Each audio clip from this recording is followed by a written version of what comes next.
এসেছিলাম জানাজার নামাজ পড়াবে কে? তোমরা থাকো, আমি ইমাম সাহেবকে ডেকে আনছি।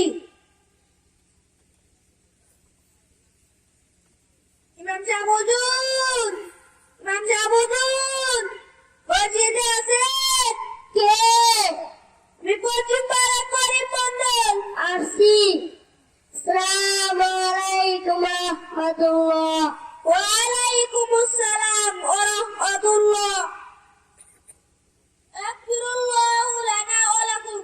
কে যেন এসেছেন? আমার বাবা মারা গেছেন, তার জানাজার নামাজ পড়াবার জন্য ইমাম সাহেবের কাছে এসেছিলাম। ইন্না লিল্লাহি ওয়া ইন্না ইলাইহি রাজিউন। ইমাম সাহেব তো ছুটি নিয়ে বাড়ি গেছেন।